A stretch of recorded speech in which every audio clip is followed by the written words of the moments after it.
भारत कोई 5 साल, 10 साल, 100 साल जीने का देश नहीं है। हजारों साल जीवित रहा है और हजारों साल और इसको जीवित रहना है। भारतर भूतपूर्व प्रधानमंत्री इंदिरा गांधी, जहाँ को दुर्गा एवं आयरन लेडीर नाम मिलता, जहाँकर चर्चा खाली भारत में नुहे बरम सारा विश्व में होता, जहाँकर भाषण शुणापी लक्ष लक्ष संख्यार साधारण जनतांकर भिड़ जमुला, आउ जहाँकर दरबार में लोकंकर समस्यार आशु समाधान होता, जी कि देश को परमाणु शक्ति संपन्न करने सहित देशर हित पई अनेक बड़ बड़ पदक्षेप नहीं चर्चा थिले।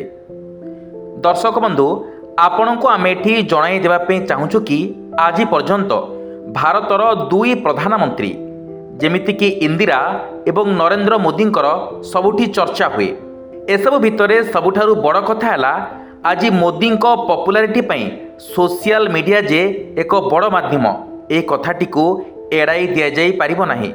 मात्र थरुटिए चिंता करंतु तो इंदिरा समय सोशल मीडिया भी नथिला तांकर पपुलारिटी बढ़ाइबा पई, आउ ता सत्ते भी से थिले घरे घरे परिचित एवं आज भी तांकर चर्चा सारा भारत कहीं सारा विश्वर होता है।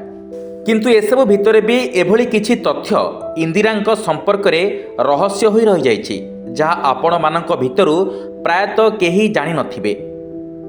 जेमितिकी काहेकि इंदिरा अमेरिकार राष्ट्रपति सहित डांस करने को मना कर देथिले, विपक्षरे थाई मध्य काहेकि अटल जी तांकु दुर्गा बोली संबोधन करथिले। आज आम वीडियो माध्यम इंदिरा सहित जड़ित से सबु रहस्य उपरु परदा उठाइबा चेष्टा करिछु। जो माने नुआ करी आम चैनल को देखुचंती से माने एभली वीडियो देखिबा आम चैनल को सब्सक्राइब करने सहित वीडियोटी को लाइक करंतु। चाहे लोग कितने ही आरोप लगाएं, कितने ही भारत की निंदा करें, कोई नहीं है दुनिया में जो कह सकता है कि आज भारत जितना मजबूत है हर प्रकार से, वैसे कभी भी वो नहीं रहा है। इंदिरा जन्म 19 नवेम्बर 1917 मसीह उत्तर प्रदेश प्रयागराज ठारे होइथिला। पिता जवाहरलाल नेहरू एवं माता कमला नेहरू तांकु बहुत भल संस्कार पिलादिनु देइथिले। बड़ होई इंदिरा विदेश रे पाठ पढ़ी भारत फेरी आसी भारत रे अनेक आंदोलन सहित निजको सामिल करथिले। आउ एहारी भितरे तांकर राजनेता फिरोज जहांगीर सहित प्रेम होइथिला, किंतु फिरोज पारसी थिले। तेणु पार्टीर किछि लोकंकर कहिबार कथा थिला जणे उच्च ब्राह्मण परिवार झियो किभଳି जणे पारसी युवकों को विवाह करि परिबो। आउ एहा परे ए समस्यार समाधान स्वरूप महात्मा गांधी फिरोज को निज नार सरनेम दे ए समस्यार समाधान करथिले। समाधान फलस्वरूप 26 मार्च 1942 मसीह इंदिरा एवं फिरोज विवाह बंधन रे आबद्ध होई गले। आउ एहा परठारु इंदिरा नेहरू बनिगले इंदिरा गांधी। भारतर स्वाधीनता परे भारतर प्रथम प्रधानमंत्री पंडित नेहरू हेबा सहित धीरे धीरे 1955 मसीहा बेलू इंदिरा सक्रिय राजनीति रे प्रवेश करने सहित कैबिनेट्र सदस्य मध्य बनिगले। एही समय इंदिरा निज पितांकर डाहाण हाथ होई उभा हेउथांती, किंतु 27 मे 1964 मसीह छाती रे जंत्रणा पाई सबुदिन पाई पिता नेहरू आखि बुझीदेले। एथिरे इंदिरा संपूर्ण भांगी जाइथिले, मात्र निजको संभाली देश हितरे काम करिबा आरंभ करिदेले। पंडित को निधन परे स्वाधीन भारतर 2 नंबर प्रधानमंत्री स्थान अलंकृत कले लाल बहादुर शास्त्री। मात्र किछि मासर दायित्व रही तास्केंट चुक्ति समय रहस्यमय भावे तांकर मृत्यु घटिला। आउ एहा परे निर्वाचन मैदान को ओह्लाइथिले इंदिरा। मात्र एसबु भितरे सबुठारु चमकेई देला भली कथा थिला एठी तांकर आमना सामना होइथिला निज दलर नेता गुलजारी नंदा एवं मोरारजी देसाई सहित। मात्र शास्त्रीजींकर मृत्यु परे कार्यकारी प्रधानमंत्री होइथिले गुलजारी नंदा एवं परे प्रधानमंत्री पदर दाबीदार ठारू निजको दूरेई रखिले। आउ एहा परे इंदिरांकर आमना सामना हेबार थाए गुजराती नेता मोरारजी देसाई सहित। ଆଉ ଯାହାର ଫଇସଲା କଂଗ୍ରେସର 525 ସାଂସଦଙ୍କ ହାତରେ ଥିଲା, ଯେଉଁଥିରେ 169 ସାଂସଦ ମୋରାରଜୀ ଦେଶାଇଙ୍କ ସାଥ ଦେଲେ। ତ ବାକି 365 ସାଂସଦଙ୍କର କହିବାର ଥିଲା କି ଇନ୍ଦିରା ସବୁଠାରୁ ଭଲ ପ୍ରଧାନମନ୍ତ୍ରୀ ହୋଇପାରିବେ। ଏହିଭଳି ଘଟଣାକ୍ରମେ 19 ଜାନୁଆରୀ 1966 ମସିହାରେ ଇନ୍ଦିରା ହେଲେ ଦେଶର ପ୍ରଥମ ମହିଳା ପ୍ରଧାନମନ୍ତ୍ରୀ। ମାତ୍ର ସେହି ସମୟରେ ରାଜନୀତିରେ ମହିଳାଙ୍କୁ ସେତେଟା ଗୁରୁତ୍ୱ ଦିଆଯାଉନଥିଲା। ମାତ୍ର ନିଜର ବ୍ୟକ୍ତିତ୍ୱ ପାଇଁ ସେ କୋଟି କୋଟି ଭାରତୀୟଙ୍କ ପ୍ରିୟ ପ୍ରଧାନମନ୍ତ୍ରୀ ବନିଗଲେ। ଆଉ ନିଜର ଜ୍ଞାନ ଏବଂ ବୁଦ୍ଧିକୁ ଦେଶବାସୀଙ୍କ ସେବାରେ ଲଗାଇଦେଲେ ଇନ୍ଦିରା। ନିଜ ପିତା ଯେଭଳି ନିଜର ସମୟ ବାହାର କରି ସାଧାରଣ ଜନତାଙ୍କୁ ଭେଟୁଥିଲେ, ସେହି ପରମ୍ପରାକୁ ବଜାୟ ରଖି ଇନ୍ଦିରା ମଧ୍ୟ ପ୍ରତିଦିନ ସକାଳ 8:20 ସମୟରେ ସାଧାରଣ ଲୋକଙ୍କ ସହ ଭେଟି ସେମାନଙ୍କ ସମସ୍ୟାର ଆଶୁ ସମାଧାନ କରୁଥିଲେ। ଏହାକୁ ସେତେବେଳେ ଦର୍ଶନ ଦରବାର କୁହାଯାଉଥିଲା। ସବୁଠାରୁ ବଡ଼ କଥା ହେଲା, ଏହି ଦରବାରକୁ ବହୁ ଲୋକ ନିଜ ସମସ୍ୟା ନେଇ ଆସୁଥିଲେ, ତ ପୁଣି କିଏ ଇନ୍ଦିରାକୁ ଦେଖା କରିବା ପାଇଁ ଆସୁଥିଲେ। ଯେତେବେଳେ ଭିଡ଼ ନିୟନ୍ତ୍ରଣ ହେଉନଥିଲା, ସେତେବେଳେ ଦିଲ୍ଲୀ ବାହାରୁ ଆସିଥିବା ଲୋକଙ୍କୁ ଭେଟିବାକୁ ପ୍ରଥମେ ସୁଯୋଗ ଦେଉଥିଲେ ଇନ୍ଦିରା। ଲୋକଙ୍କୁ ଭେଟିବା ସମୟରେ ଯଦି କିଏ ଇନ୍ଦିରାଙ୍କ ପାଦ ଧରି ଦେଉଥିଲା, ଇନ୍ଦିରା ଏହାକୁ ନାପସନ୍ଦ କରୁଥିଲେ। ଖାଲି ଏତିକି ନୁହେଁ, ତାଙ୍କ ସହିତ କାମ କରୁଥିବା ଲୋକଙ୍କର ମଧ୍ୟ ସେ ବେଶ୍ ଖୟାଲ ରଖୁଥିଲେ। ଏହି କ୍ରମରେ ଏକ କଥା ମନକୁ ଆସୁଛି। ଥରେ ଇନ୍ଦିରା ପ୍ରଚାର ପାଇଁ ନିଜ କାରରେ ଯାଇଥାନ୍ତି, ଆଉ ସେହି ସମୟରେ ତାଙ୍କର ଡ୍ରାଇଭରକୁ ଭାରି ଭୋକ ଲାଗୁଥାଏ। ଏକଥା ଇନ୍ଦିରା ଜାଣିପାରିଲେ ଏବଂ ସାଙ୍ଗେ ସାଙ୍ଗ ସେ ନିଜ ବ୍ୟାଗ୍ରେ ଥିବା ନିଜ ପସନ୍ଦର ମ୍ୟାରି ବିସ୍କୁଟକୁ କାଢ଼ି ହାତରେ ଖଣ୍ଡ ଖଣ୍ଡ କରି ଡ୍ରାଇଭରଙ୍କୁ ବଢ଼ାଇ ଦେଲେ। କହିଲେ, ଭୋକ ଲାଗୁଥିବ, ଏହାକୁ ଖାଇ ଗାଡ଼ି ଚଲାଅ। ଏସବୁ କାହାଣୀରୁ ଆପଣ ଜାଣିପାରୁଥିବେ ଶ୍ରୀମତୀ ଗାନ୍ଧୀ କେତେ ମାତ୍ରାରେ ଡାଉନ୍ ଟୁ ଆର୍ଥ ଥିଲେ। ମାତ୍ର କୁହାଯାଏ, ଯେତେବେଳେ ସତ୍ୟର ସାମ୍ନା କରିବାର ସମୟ ଆସେ, ନିର୍ଭୀକ ହୋଇ ସେ ଏହାର ସାମ୍ନା କରିଥାନ୍ତି ଏବଂ ବିପକ୍ଷୀଙ୍କର ଆକ୍ଷେପକୁ ସେ ଭ୍ରୂକ୍ଷେପ ନ କରି ନିଜର ଭଲ କାମ ଦ୍ୱାରା ତା'ର ଜବାବ ରଖିଥାନ୍ତି। ସଂସଦରେ ବିପକ୍ଷୀ ନେତା ରାମ ମନୋହର ଲୋହିଆ ତାଙ୍କୁ ଗୁଙ୍ଗି ଗୁଡ଼ିଆ କହୁଥାନ୍ତି। ମାତ୍ର ସେ ଏହାର ଉତ୍ତର କିଛି ଦେଇନଥିଲେ, କାରଣ ଏହି ସମୟରେ ତାଙ୍କର ନଜର ଭାରତ ପାକ୍ ଯୁଦ୍ଧରେ କିଭଳି ଭାରତକୁ ସୁରକ୍ଷିତ ରଖିହେବ ତାରି ଉପରେ ହିଁ ଥାଏ। ସେତେବେଳେ ପୂର୍ବ ପାକିସ୍ତାନର ଜନତାଙ୍କୁ ପାକିସ୍ତାନର ସୈନ୍ୟମାନେ ବନ୍ଧୁକ ମୁନରେ ଅନେକ ଅତ୍ୟାଚାର କରୁଥାନ୍ତି। ଏହା ସହି ନପାରି ଇନ୍ଦିରା ସାରା ଆନ୍ତର୍ଜାତିକ ସମୂହର ବିପକ୍ଷରେ ଯାଇ ଭାରତୀୟ ସୈନ୍ୟକୁ ପୂର୍ବ ପାକିସ୍ତାନକୁ ପଠାଇଥିଲେ। ଆଉ 11 ଦିନର ଯୁଦ୍ଧ ପରେ 93,000 ପାକିସ୍ତାନୀ ସୈନ୍ୟ ଭାରତ ଆଗରେ ଆଣ୍ଠୁ ମାଡ଼ି ବସି ପଡ଼ିଥିଲେ। ପରେ ଇନ୍ଦିରା ପୂର୍ବବଙ୍ଗକୁ ପାକ୍ରୁ ଅଲଗା କରି ସ୍ୱତନ୍ତ୍ର ଦେଶର ମାନ୍ୟତା ଦେଲେ, ଯାହା ଆଜି ବାଂଲାଦେଶ ନାଁରେ ପରିଚିତ। ଏହାପରେ ସାରା ବିଶ୍ୱରେ ଇନ୍ଦିରା ଆଇରନ୍ ଲେଡି ନାଁରେ ଜଣାପଡ଼ିଲେ। ଆଉ ଏହା ସହ ଅଟଳ ବିହାରୀ ବାଜପେୟୀ ତାଙ୍କୁ ମା ଦୁର୍ଗା ନାଁରେ ସମ୍ବୋଧନ କଲେ।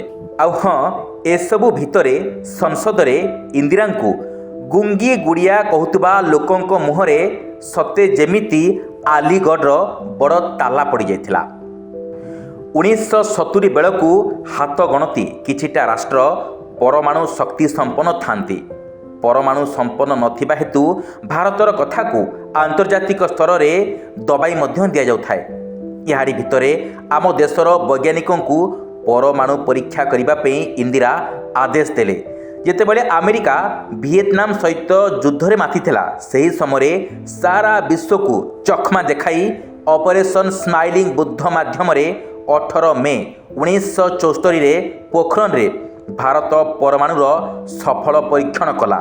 ଏବଂ ଏହି ସଫଳ ପରୀକ୍ଷଣ କଥା ଜଣାପଡ଼ିଲା ପରେ ବିଶ୍ୱର ମହାଶକ୍ତି ରାଷ୍ଟ୍ରଗୁଡ଼ିକ ସ୍ତବ୍ଧ ହୋଇଗଲେ।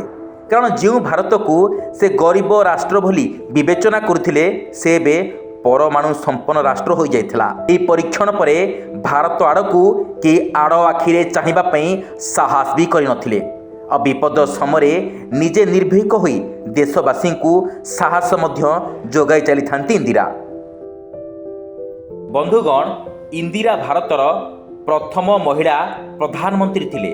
ମାତ୍ର ସେ ଚାହୁଁଥିଲେ ଲୋକ ତାଙ୍କୁ ଜେଣ୍ଡର ପାଇଁ ନୁହେଁ, ତାଙ୍କ କାମ ପାଇଁ ତାଙ୍କୁ ରେସ୍ପେକ୍ଟ କରନ୍ତୁ।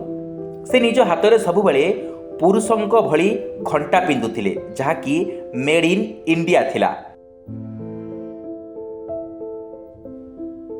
ଥରେ ପ୍ରଧାନମନ୍ତ୍ରୀ ହେବା ପରେ ଇନ୍ଦିରା ଆମେରିକା ଗସ୍ତରେ ଯିବାର ଥାଏ।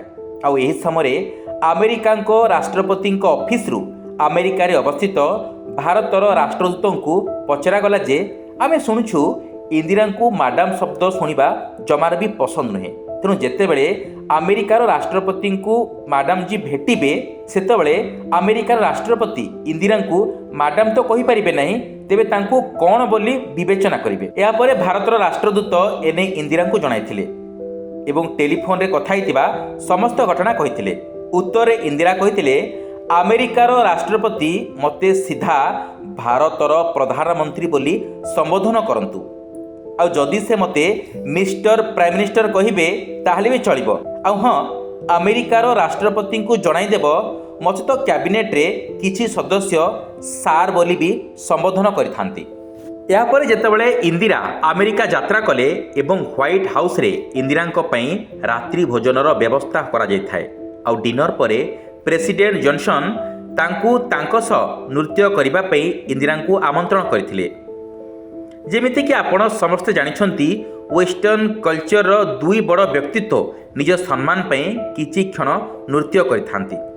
ଯଦିଓ ଇନ୍ଦିରା ନୃତ୍ୟରେ ନିପୁଣା ଥିଲେ ଏବଂ ନିଜ ଛାତ୍ର ଜୀବନରେ ସେ ୱେଷ୍ଟର୍ଣ୍ଣ ଡ୍ୟାନ୍ସ କରୁଥିଲେ, ମାତ୍ର ସେ ଆମେରିକାର ପ୍ରେସିଡେଣ୍ଟଙ୍କୁ ତାଙ୍କ ସହିତ ନୃତ୍ୟ କରିବା ପାଇଁ ସିଧାସଳଖ ମୁହଁରେ ହିଁ ମନା କରିଦେଲେ। ଆଉ ମନା କରିବାର କାରଣ ସେ ଏହା ବତାଇଥିଲେ ଯେ ଭାରତର ପ୍ରଧାନମନ୍ତ୍ରୀ ଆଉ କାହା ସହ ଡ୍ୟାନ୍ସ କରୁ ଏହା ମୋ ଦେଶବାସୀଙ୍କୁ ଜମା ବି ଭଲ ଲାଗିବ ନାହିଁ। ଏହିଭଳି ଭାବରେ ସେ ବନିଯାଇଥିଲେ ଜନନେତା। ଆଉ ହଁ, ଇନ୍ଦିରାଙ୍କ ସମ୍ପର୍କରେ ଆଉ ଏକ ଛୋଟ କଥା ନ କହିଲେ ବୋଧେ କାହାଣୀଟି ଅସମ୍ପୂର୍ଣ୍ଣ ହୋଇବ। ଆପଣ ଏହା ଜାଣିନଥିବେ, ଇନ୍ଦିରା ରୁମ୍ରୁ ବାହାରକୁ ଗଲେ ନିଜ ହାତରେ ହିଁ ରୁମ୍ର ଲାଇଟ୍ ଏବଂ ଫ୍ୟାନ୍ ସୁଇଚ୍କୁ ବନ୍ଦ କରି ବାହାରକୁ ବାହାରୁଥିଲେ। ଏକଦା ସେ ବାଥରୁମ୍ରେ ଥିଲା ସମୟରେ ରାଷ୍ଟ୍ରପତି ଫଖରୁଦ୍ଦିନ ଅଲିଙ୍କ ଫୋନ୍ ଆସିଲା। ଆଉ ତାପରେ ଇନ୍ଦିରାଙ୍କ ସହାୟିକା ବାଥରୁମ୍ର କବାଟକୁ ନକ୍ କରି କହିଲେ, ଆଜ୍ଞା, ଆପଣଙ୍କ ପାଇଁ ରାଷ୍ଟ୍ରପତିଙ୍କର ଫୋନ୍ ଆସିଛି। ଏହାପରେ ତରବରିଆ ଭାବରେ ଇନ୍ଦିରା ଗାନ୍ଧୀ ବାହାରକୁ ଆସି ଫୋନ୍ ପାଖରେ ପହଞ୍ଚିଗଲେ। ଆଉ ଫୋନ୍ ରିସିଭ୍ କରିବା ପୂର୍ବରୁ ସେ ସହାୟିକାଙ୍କୁ କହିଲେ ଯେ ମୁଁ ତରବରିଆ ଭାବେ ବାଥରୁମ୍ରୁ ଚାଲି ଆସିଛି, ତୁମେ ଆଗ ଯାଅ ବାଥରୁମ୍ର ଲାଇଟ୍ଟି ଠିକ୍ ଭାବରେ ଅଫ୍ ହୋଇଛି କି ନାହିଁ ଦେଖିବ। ଆଉ ହଁ, ପାଣି ଟ୍ୟାପ୍ଟି ବି ବନ୍ଦ କରିଛି କି ନାହିଁ ତାହା ବି ଚେକ୍ କରିଦେବ। ଏହା ଶୁଣି ସହାୟିକା ଜଣକ ସ୍ତବ୍ଧ ହୋଇଗଲେ କି ଗୋଟିଏ ପଟେ ଭାରତର ରାଷ୍ଟ୍ରପତିଙ୍କର ଫୋନ୍ ଆଉ ଏପଟେ ଇନ୍ଦିରାଙ୍କୁ ବାଥରୁମ୍ର ଲାଇଟ୍ ଆଉ ଟ୍ୟାପ୍ ବନ୍ଦ ହୋଇଛି କି ନାହିଁ ତାର ଚିନ୍ତା ପଡ଼ିଛି। ଏହିଭଳି ବ୍ୟକ୍ତିତ୍ୱ ଥିଲେ ଇନ୍ଦିରା ଗାନ୍ଧୀ। ପ୍ରଥମ ପାଳି ନେତୃତ୍ୱରେ ଇନ୍ଦିରା ସତ୍ୟ ଏବଂ ନିଷ୍ଠାର କଥା କହୁଥିବା ବେଳେ ଦ୍ୱିତୀୟ ପାଳିରେ ସେ ଆଧ୍ୟାତ୍ମିକ ଜଗତ ଆଡ଼କୁ ଢଳୁଥିବାର ଦେଖିବାକୁ ମିଳିଥିଲା। 1970ରେ ସେ ନିର୍ବାଚନ ହାରିବା ପରେ କାଶୀ ବିଶ୍ୱନାଥ, ସଙ୍କଟ ମୋଚନ ଏବଂ ବୈଷ୍ଣବ ଦେବୀଙ୍କ ମନ୍ଦିରକୁ ଚାଲି ଚାଲି ଯାଇ ପୂଜା କରିଥିଲେ। ଏହା ସହିତ ସବୁବେଳେ ଇନ୍ଦିରାଙ୍କ ଗଳାରେ ରୁଦ୍ରାକ୍ଷର ଏକ ମାଳା ପଡ଼ିଥିବାର ଦେଖିବା ପାଇଁ ମଧ୍ୟ ମିଳୁଥିଲା। ତାଙ୍କ ପୂଜା ଘରେ ସବୁ ଦେବାଦେବୀଙ୍କ ଫଟୋ ସହ ଗୌତମ ବୁଦ୍ଧ, ରାମକୃଷ୍ଣ ପରମହଂସ ଏବଂ ଏକ ଦକ୍ଷିଣାବର୍ତ୍ତୀ ଶଙ୍ଖ ମଧ୍ୟ ପୂଜା ପାଉଥିଲା। ଥରେ ତାଙ୍କୁ ତାଙ୍କ ଧାର୍ମିକ ଉପଦେଷ୍ଟା କମଳାପତି ତ୍ରିପାଠୀ ନବରାତ୍ର ସମୟରେ 9ଟି କୁଆଁରୀ ଝିଅଙ୍କର ପାଦ ଧୋଇ ପାଣି ପିଇବା ପାଇଁ କହିଥିଲେ। ଆଉ ଏହାପରେ ବିଦେଶରେ ପାଠ ପଢ଼ିଥିବା ଫ୍ରେଞ୍ଚ କହୁଥିବା ଭାରତର ଆଇରନ୍ ଲେଡି ଇନ୍ଦିରା ଗାନ୍ଧୀ କିଛି ନ ଭାବି 9ଟି ବାଳିକାଙ୍କର ପାଦ ଧୋଇ ସେମାନଙ୍କର ପାଦ ଧୁଆ ପାଣି ମଧ୍ୟ ପିଇଥିଲେ। ଏଥିରୁ ଜଣାପଡ଼େ ଆଇରନ୍ ଲେଡି ଧର୍ମ ମାମଲାରେ କେତେ ମାତ୍ରାରେ ସଫ୍ଟ ଥିଲେ। ମୃତ୍ୟୁର କିଛି ଦିନ ପୂର୍ବରୁ ଇନ୍ଦିରାଙ୍କର ଶେଷ ସମାବେଶ ତଥା ଭାଷଣ ଥିଲା ଓଡ଼ିଶାର ରାଜଧାନୀ ଭୁବନେଶ୍ୱରରେ।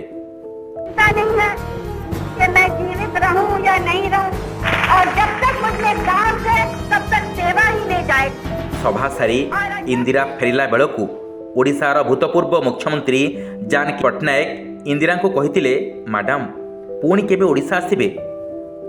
ଉତ୍ତରରେ ଇନ୍ଦିରା କହିଥିଲେ, ଜାନକୀଜୀ, ଜୀବନର ଭରସା କିଏ କହିପାରିବ? ଆଜି ଅଛି କାଲି ନାହିଁ। ଆଉ ଏହା ପରଦିନ ହିଁ ନିଜ ସୁରକ୍ଷା କର୍ମୀଙ୍କର ଗୁଳିରେ ସବୁଦିନ ପାଇଁ ଭାରତର ଆଇରନ୍ ଲେଡି ଆଖି ବୁଜି ଦେଇଥିଲେ। ସତେ ଯେମିତି ସେଦିନ ଇନ୍ଦିରାଙ୍କ କଥାରୁ ଲାଗୁଥିଲା ଯେମିତିକି ସେ ନିଜ ମୃତ୍ୟୁକୁ ଆଗରୁ ହିଁ ସ୍ଥିର କରିପାରିଥିଲେ। ଏହାରି ଭିତରେ ଇନ୍ଦିରା ତାଙ୍କ ପ୍ରିୟ ଦେଶକୁ ଛାଡ଼ିଯିବାର 4 ଦଶନ୍ଧିରୁ ଅଧିକା ସମୟ ହୋଇଗଲାଣି। ମାତ୍ର ଆଜି ବି ସେ କୋଟି କୋଟି ଭାରତୀୟଙ୍କ ହୃଦୟରେ ସେହିଭଳି ରାଜ କରି ଚାଲିଛନ୍ତି। Bureau report, news alert 24x7।